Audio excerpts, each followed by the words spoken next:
Hello दोस्तों, नमस्कार। SM किसी चैनल में मैं आप सब लोगों का दिल से बहुत बहुत स्वागत करता हूँ। इस वीडियो में हम लोग बहुत ज़्यादा नहीं बट कुछ इंपॉर्टेंट टॉपिक को यहाँ पे कवर करने वाले हैं। तो चलिए स्टार्ट कर लेते हैं। सबसे पहले तो अगेन पेटीएम के साथ। पेटीएम मतलब अभी हम कह ही सकते हैं कि ऑलरेडी हम लोग को पता है इसकी कहानी बहुत ही ज़्यादा क्रूशल हम लोग को देखने को यहाँ पे मिल रही है। ठीक है, जो एक बिगनर होता है वो तो यही कहेगा कभी ना कभी कि देखो बॉटम से कभी ना कभी तो भाग ही जाते हैं स्टॉक, आपको पता ही है।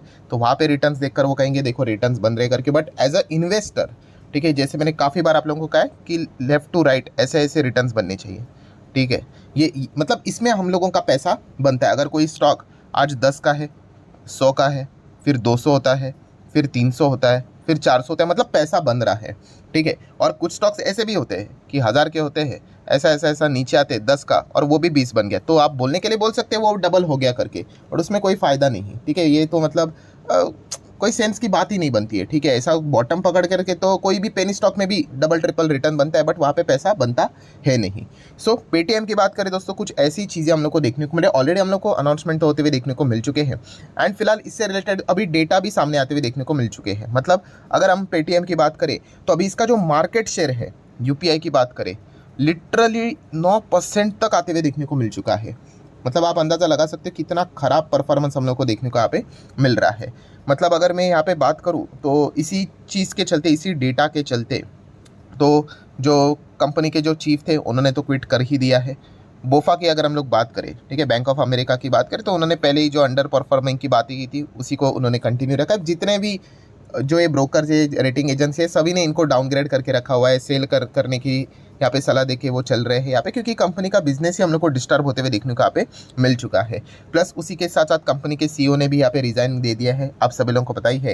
एंड अगर देखा गया तो ऐसी सिचुएशन में एज सिंपल एज दैट कि किसी का नुकसान हो रहा है तो किसी का फ़ायदा होगा, तो बताया जा रहा है सबसे ज़्यादा फ़ायदा फ़ोनपे ने उठाया है। ठीक है, तो पेटीएम से लोग जो शिफ्ट यहाँ पे हुए हैं, अलग अलग यूपीआई के हम लोग को और वो शिफ्ट होते हुए देखने को मिल चुके हैं, बट फ़ोनपे ने सबसे ज़्यादा बाजी मारी है। एंड फ़ोनपे का मार्केट शेयर अभी 48% जा चुका है यूपीआई की इसमें। उसके बाद 37% के साथ गूगल पे सेकंड नंबर पे देखने को मिल रहा है। एंड पेटीएम तो भाई अभी क्या ही बोले, 9% के आसपास। एक ज़माने में अगर हम लोग बात करें तो इसका तो जो मार्केट शेयर था 30% 40% के आसपास देखने को मिलता था, फिर गिर के 20 है, एंड अभी तो 9% ही देखने को मिला, बिकॉज वो पेटीएम पेमेंट बैंक ही बैन हो गई ना। तो अभी पेमेंट करके करेंगे क्या, तो सब कुछ यहाँ पे डिक्लाइन यहाँ पे हो जाता है। और 15 तारीख का जो डेडलाइन दिया था तो सब कुछ डिस्टर्ब होते हुए देखने को यहाँ पे मिल चुका है। अभी इनके आने वाले नंबर्स देखना बाकी है। एंड इनफैक्ट ये पॉइंट भी नोट करके रख लेना जो मैं बोल रहा हूँ, इस वक्त के इनके जो Q4 के नंबर रहेंगे, इससे भी ज़्यादा इंपॉर्टेंट इनके Q1 के नंबर देखने वाली बात रहेगी। बहुत ही ख़राब रहेंगे, बहुत ही। ठीक है, तो ये जस्ट देखने वाली बात है कि ख़राब मतलब कितना ख़राब, वो भी एक चीज़ यहाँ पे रहने वाली है। इतना तो पता है ये एक ट्रेडिंग वाला स्टॉक बन चुका है। देखो आपको इन्वेस्टमेंट करना है, आपका पैसा भाई, आपकी मर्जी। ठीक है, तो ट्रेडर्स को कैसे होता है भाई, उनको फ़र्क नहीं पड़ता है कि स्टॉक के फंडामेंटल्स क्या है, उनको तो शॉर्ट टर्म में स्टॉक की तेज़ी आएगी तो उसमें वो पैसा बनाने की कोशिश करते हैं। देखिए बीच में यहाँ पे ऐसा सडनली भागा 19-20%, तो फटाफट यहाँ पे निकल लेते हैं पैसा लेकर। ठीक है, बोलने के लिए ईजी लगता है, बॉटम पकड़ कर टॉप कैलकुलेट करना, एक्चुअल में करने जाएंगे तो बहुत टफ होता है। ठीक है, बट इन्वेस्टर की बात करें तो इन्वेस्टर के लिए भाई इस प्रकार का chart pattern, and chart pattern भी ऐसी कोई बात नहीं है भाई, खास करके बिजनेस को समझना है।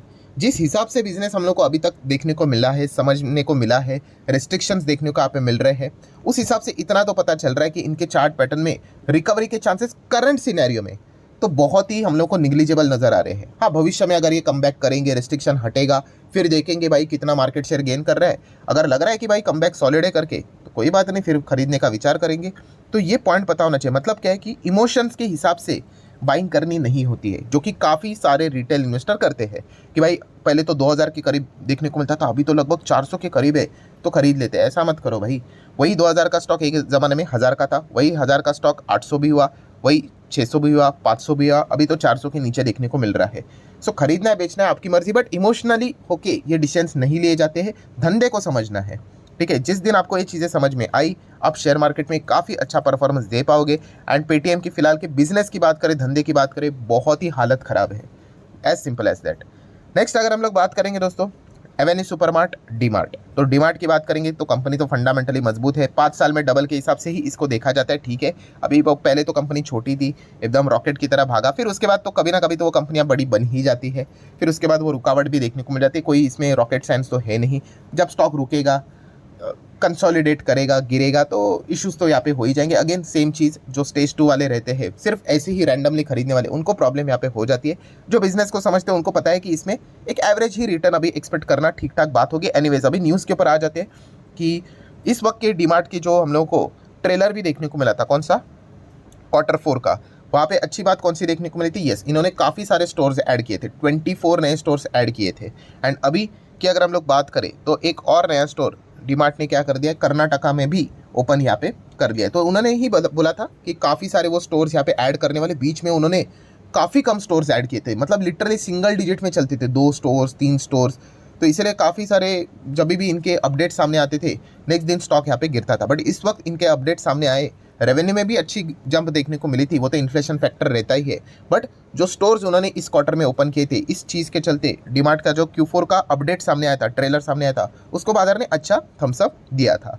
सो डीमार्ट की अगर हम लोग बात करें, अगेन मैंने काफ़ी बार आप लोगों को बताया, कंपनी तो बुरी है नहीं। बैलेंस शीट भी अगर आप देखोगे 15-16 हज़ार करोड़ के रिजर्व्स है, लॉन्ग टर्म बोरिंग जीरो है, शॉर्ट टर्म बोरिंग यहाँ पे जीरो है, ठीक है।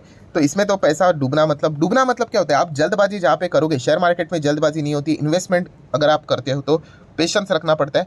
1300 करोड़ के हम लोगों को कैश एंड कैश इक्विवेलेंट भी देखने को मिल रहा है। सो एक 3 लाख करोड़ का मार्केट कैप वाली कंपनी है।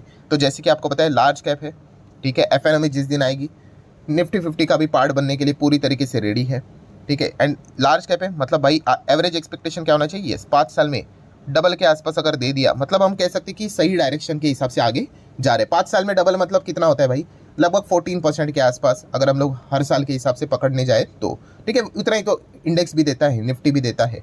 तो ये चीज़ें हम लोग को देखने को मिल जाती है। बाकी सारी चीज़ें क्या ही कवर करे, शेयर होल्डिंग पैटर्न, बाकी सारी चीज़ें अच्छी हम लोग को देखने को मिल जाती है। पब्लिक के पास भी ऑलमोस्ट 9% का स्टेक देखने को यहाँ पे मिल रहा है। ओवर एक्सपेक्टेशन लेकर चलोगे तो फिर आपको दिक्कत हो सकती है। अगर आप एक एवरेज एक्सपेक्टेशन लेकर चलोगे तो ठीक रहेगा। इसमें तो मैं मल्टीपल टाइम पीटी करते रहता हूँ, वो भी मेरा अच्छे होते हुए देखने को मिल चुका है। वापस गिरेगा, वापस करेंगे, ये चीज़ें चलती रहती है। नेक्स्ट बात करेंगे दोस्तों तो FPO।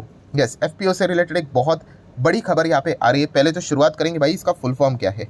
FPO बोले तो फॉलो ऑन पब्लिक ऑफर। अभी IPO सुना है, ये FPO क्या है? तो IPO बहुत ही सिंपल है भाई। अभी कोई कंपनी, स्विगी पकड़ लो, क्या स्विगी शेयर मार्केट में लिस्टेड है? नहीं।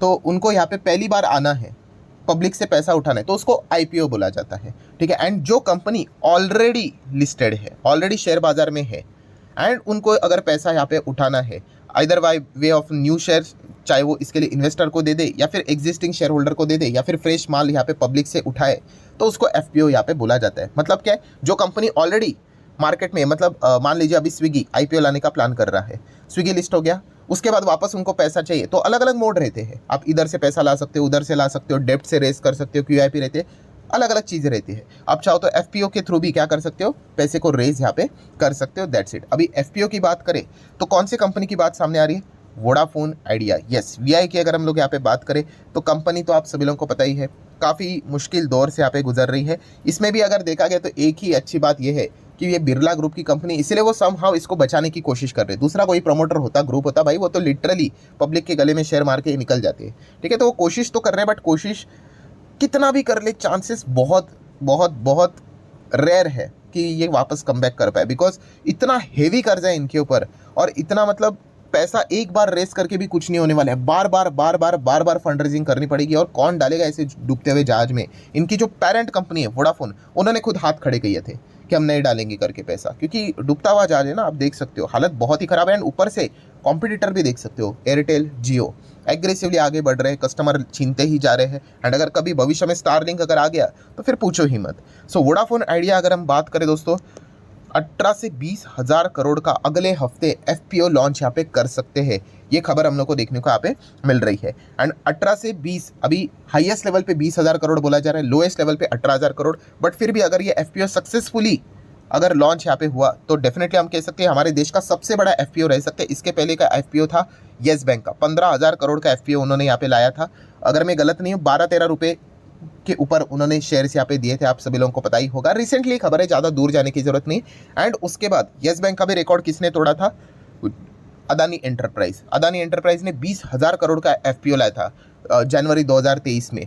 पर आप सभी लोगों को यहाँ पे पता ही है कि बाद में एक बट आ गया, उन्होंने यहाँ पे इसको कॉल्ड ऑफ किया था। वही हाँ, हिंडनबर्ग रिसर्च वो जो इश्यूज यहाँ पे हुए थे, उनका एफपीओ आया था, तभी उन्होंने अपनी रिपोर्ट यहाँ पे पब्लिश की थी, बहुत सारे एलिगेशंस लगाए थे। एंड जिस भाव पे वो स्टॉक यहाँ पे देने जा रहे थे उसके कई गुना डिस्काउंट के ऊपर वो स्टॉक मार्केट में ही अवेलेबल था। मतलब 100 रुपये पे शेयर है, ऐसे ही बोल रहा हूँ, ठीक है। तो वो शेयर ही बाजार में 85 80 पे हम लोग को मिलते हुए देखने को मिला था। तो भाई आपका एफपीओ में क्यों हम पैसा डालें, हम ओपन मार्केट से ही खरीद लेंगे ना।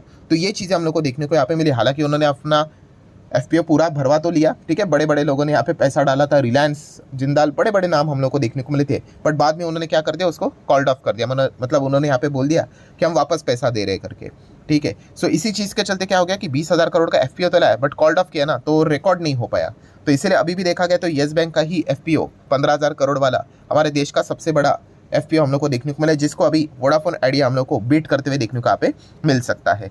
आ जाते हैं नेक्स्ट इंपॉर्टेंट खबर की ओर, जो कि है सुप्रीम कोर्ट के ओर से। सो दोस्तों, सुप्रीम कोर्ट ने एक खबर यहाँ पे सुना ली, फैसला सुना दिया, एंड इसके चलते स्टॉक में सीधा 20% का सर्किट, अभी 20% तक ही चीज़ें अलाउड होती है। आपको पता है ये सर्किट रहते हैं, 5 का रहता है, 2 का रहता है, 5 का रहता है, 10 का रहता है, 20 का रहता है। 20 एकदम मैक्सिमम, 2 एकदम लोएस्ट लेवल का।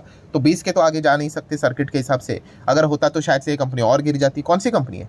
रिलायंस इंफ्रास्ट्रक्चर। कौन सी रिलायंस? अनिल अंबानी वाली रिलायंस। सो आर इंफ्रा की अगर हम लोग बात करेंगे दोस्तों, तो ऐसा क्या हो गया, तो ये जो कोर्ट में एक मामला यहाँ पे चल रहा था, काफ़ी सारे केसेस चलते रहते हैं, तो इनकी कंपनी के अगेंस्ट हम लोग को फैसला जाते हुए देखने को मिला। सुप्रीम कोर्ट ने बोला है भाई, ऑर्डर दे दिया है कि भाई 8,000 करोड़ इनके वापस रिफंड कर दो करके। तो ऐसी खबरें यहाँ पे जैसे सामने आती हुई देखने को मिल रही है, तो स्टॉक हम लोग को टंबल होते हुए देखने को यहाँ पे मिल चुका है। सो इससे क्या लेसन लर्न करने को मिल जाता है कि अगर आप ऐसे कंपनीज में जाओगे जो कोर्ट में मैटर्स है, बड़े बड़े कोर्ट में यहाँ पे मैटर्स है, ठीक है, एंड वहाँ पे इस प्रकार की कभी भी घटना हो गई तो कंपनी का अस्तित्व ही खतरे में आ जाता है। वैसे तो कंपनी कुछ है ही नहीं, अनिल अंबानी की कंपनियाँ, आपको पता ही है, एडीएजी ग्रुप की कंपनियाँ सब बर्बाद है। देखिए, बॉटम पकड़ कर अब वापस अगर आप आर्ग्यू करना चाहते हो कर सकते हो, बट वो ट्रेडिंग एक्टिविटी हो गई। इन्वेस्टर हमेशा टाइम देता है मार्केट में ताकि शेयर लेफ्ट टू राइट ऊपर चले जाए और उसका पैसा बने। यहाँ पे तो सिर्फ हम लोगों को ट्रेडर से पैसा कमाते हुए देखने को मिल जाते हैं, इन्वेस्टर के लिए कुछ खास है नहीं। बॉटम से देखोगे तो अच्छा लगेगा, साल भर में 44, 5 साल में तो 70, ऐसा बॉटम पकड़कर टॉप कैलकुलेट करोगे तो बाप रे बाप 3,000% के रिटर्न्स नजर आएंगे। ये बोलने वाली बात है। आप जब इन्वेस्ट करने जाओगे तो आपको पता ही नहीं कि कब आप फंस जाओगे करके, कब कंपनियां डीलिस्ट भी हो सकती है, इस प्रकार की चीज़ें देखने को मिल जाती है। एंड अभी ऐसे कोर्ट वाले में जो मामले वाले कंपनियां होती है ना दोस्तों, उससे बच के रहना होता है। अभी इसमें भी सिचुएशंस रहती है, अभी जैसे कि इस कंपनी का मार्केट कैप ही 9,000 करोड़ का है। अभी 8,000 करोड़ के रिफंड की यहाँ पे बात करें, वो तो बहुत पुराना केस है, वो आई गेस 2010 के आसपास का वो कुछ तो केस हम लोग को देखने को मिल रहा था। और कंपनी कैसे रिफंड भी क्या ही करेगी, कंपनी का प्रॉफिट ही नहीं है। अगर आप क्वार्टरली प्रॉफिट भी देखोगे, सब कुछ माइनस में देखने को मिल जाता है। एंड कंपनी का फाइनल प्रॉफिट भी देखोगे, मतलब साल भर का जो देखने को मिल जाता है, सब कुछ माइनस में ही देखने को मिल जाता है। तो कुछ खास है नहीं। इन्वेस्टर भी देखोगे शेयर होल्डिंग पैटर्न में, तो आपको क्या नजर आता है? पब्लिक पीडीएफ किधर है? पीडीएफ ज़्यादा कुछ है ही नहीं। पब्लिक के पास ही लगभग 68 to 70% पब्लिक है। तो समझ लेने का ऐसे कंपनीज में कुछ रहता नहीं है। अभी जो तुक्केबाजी करने चले जाते हैं, आपको पता ही है, मैं एक चीज़ हमेशा कहता हूँ कि ऐसे कंपनी में अगर आप जाओगे, आपका लक अच्छा होना चाहिए। आपका लक जब तक चल रहा है, जब तक चल रहा है, जिस दिन ऐसे कभी सुबह रात शाम ऐसी खबर आ गई और जिस दिन लोअर सर्किट लगना स्टार्ट हो गए, फिर फंस गए। क्योंकि आपको पता ही है ऐसे स्टॉक्स में एवरेजिंग करना मतलब तो सुसाइडियली डिसीजन साबित यहाँ पे हो जाता है। अगेन वो एवरेज करते वक्त आपको क्या करना पड़ेगा? प्रे करना पड़ेगा, लक का सहारा मांगना पड़ेगा, क्योंकि कंपनी की बैलेंस शीट, कंपनी का पीएनएल, कंपनी का प्रॉफिट वो तो है ही नहीं।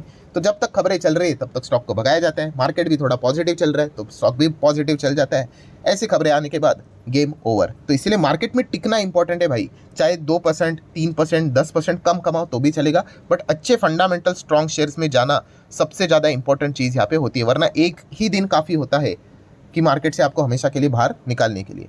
सो आशा करता हूँ दोस्तों जितने इंपॉर्टेंट पॉइंट्स थे सारे मैंने कवर कर ली। वीडियो हेल्पफुल लगा होगा तो चाहो तो लाइक एंड शेयर कर सकते हो। मिलते हैं अगले वीडियो में, तब तक के लिए बाय बाय।